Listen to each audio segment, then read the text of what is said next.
We are going to read the poem Ulysses by Alfred Lord Tennyson and then I want to go through a few things with you. First of all, what do you know about Tennyson? Well, he was born one of 12 children to a wealthy family in Lincolnshire, England. He wrote many famous poems and he was named the Poet Laureate by Queen Victoria. That is the highest ranking that a poet can receive. My favorite of one of his poems was one I learned when I was very young, and it was Charge of the Light Brigade. You might look that up. All right, so now we're going to talk about typecasting the poem. First thing that you want to think about is what type of a poem is it? Well, in this case, it's a dramatic monologue. Now, we've already learned about two other kinds of poems this year. We've learned about sonnets, which are 14 lines long. They have an A, B, A, B, C, D, C, D, E, F, E, F, G, G rhyming pattern. That's an Elizabethan sonnet. There are also Italian sonnets that have an A, B, B, A, C, D, D, C, E, F, F, E, G, G rhyming pattern. We've also learned about epic poems. That's what we just read in the Odyssey. And now this is what we call a dramatic monologue. I like to think of a dramatic monologue as something that I could actually act out. You know, it's as if you're speaking to people that are present with you. So imagine that you are in Odysseus's throne room on Ithaca. And this is, by the way, a picture from that was taken where people think that perhaps Odysseus's castle once stood, that this might be the view that you're looking out upon. Okay, so think about to whom he's speaking. Check out line 49. You and I are old. To whom is he speaking in this particular piece, and what is his message? Okay, I think he's got some shifts in there that he is thinking about. What do you need to know about the meter? Okay, well, first of all, penta means 5.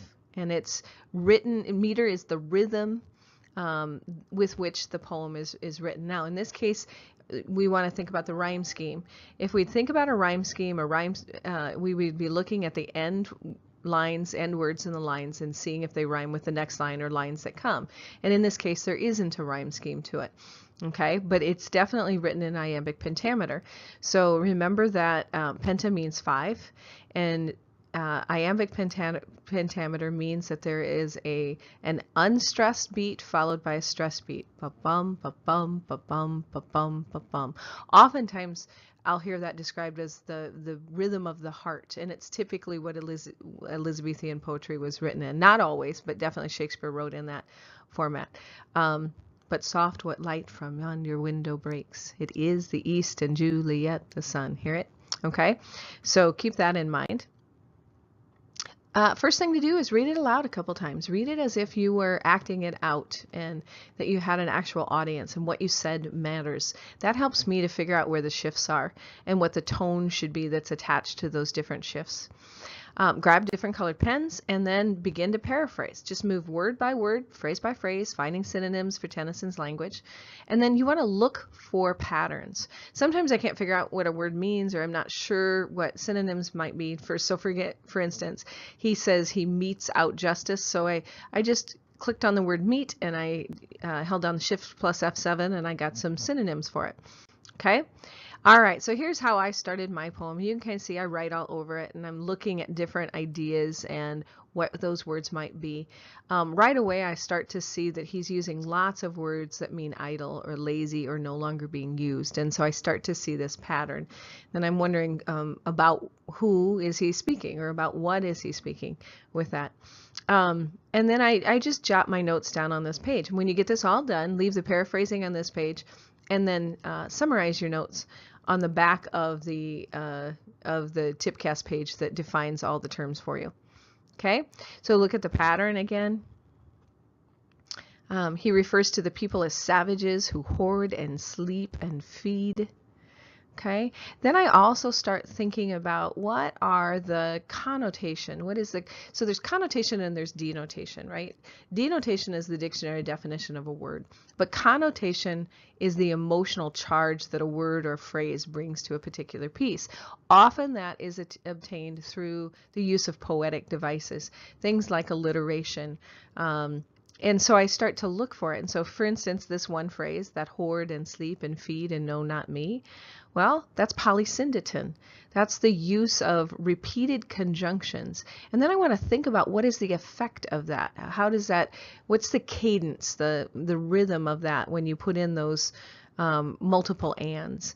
Okay, because down below we see where he goes into asyndeton, which is the lack of conjunction. So let's just read. This is something that I wrote about it. Tennyson writes Ulysses primarily in iambic pentameter, yet within that meter he plays with the rhythm through the use of polysyndeton, or the repetition of conjunctions, that hoard and sleep and feed and know not me. And I probably should put a dash there rather than a comma. The repetition of the and gives the line a slower cadence, as if his day drones on with the same pattern. The sentence climaxes with the phrase, and know not me, implying that these modern citizens do not see Odysseus as a great soldier and adventurer who survived the Scylla and Charybdis not once but twice.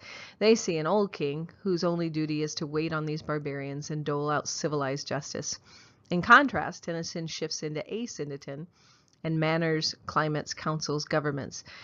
His pace accelerates as he recalls his earlier adventures, as if it was a life faster lived and more exciting. Now, right off the bat, when I read that, I catch some things that I would tweak a little bit in my sentence fluency and fixing some of those punctuation marks, okay? So, for instance, here, I would change that to a dash. Okay, and keep that in mind. Okay, so, and I've got some commas where I'm just kind of popping them in. These modern citizens do not see Odysseus as a great soldier and adventurer. I don't need this one. Who survived the Scylla Charybdis not once but twice. Okay.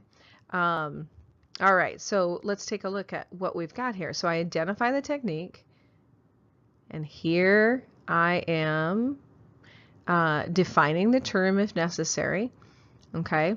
But you can assume that your audience will be familiar with poetic devices, so you don't need to do it unless you really want to make it clear that you understand that device.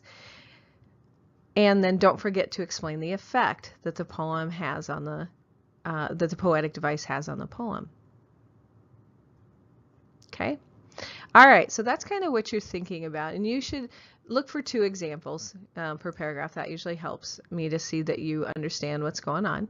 So your assignment is to mark the paraphrasing on the poem, jot notes about the tone and the purpose for each sentence, mark the shifts, and I just mark them right on my poem, then circle the literary devices. Then turn that paper over and just bullet out the most important details to include. This should demonstrate understanding, but not take very long, right? So I'm not going to grade this. I'm just going to look to see that you have it done. But what I'll really be looking at is your 2 to 3 paragraphs, okay?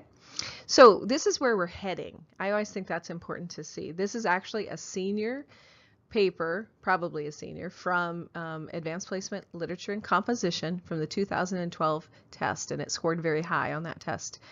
And you can read this to yourself and kind of see how this writer set this up. So kind of keeping in mind what we're doing. So this is analysis. So you're breaking apart the arguments and the techniques that a writer used in a professional, usually a professional piece. They're not always professional. So a couple years ago, there was a rhetorical analysis of Abigail Adams' letter to her son, John Quincy Adams. Okay.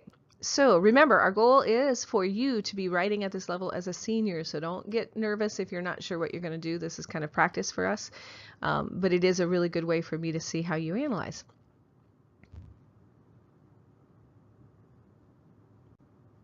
Cool stuff. All right, I'm going to give you a few more little tidbits about this poem in particular. It is not something that you have to know.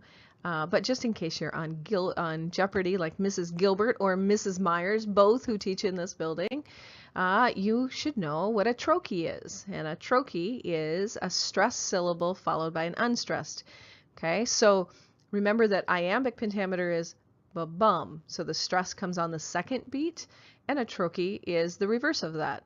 Bum, bum, bum, bum, bum, bum, bum, bum. So you think about the words that you're using, okay?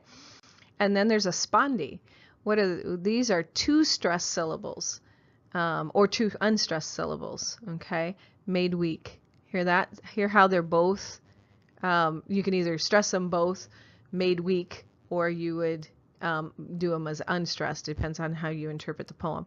Okay, so just a little bit of a tidbit. Again, this is what you're going to turn into me. It'll be due when you get back, and all level 4s must be into me. They should be in the week before Christmas unless you made special arrangements with me about a level 4.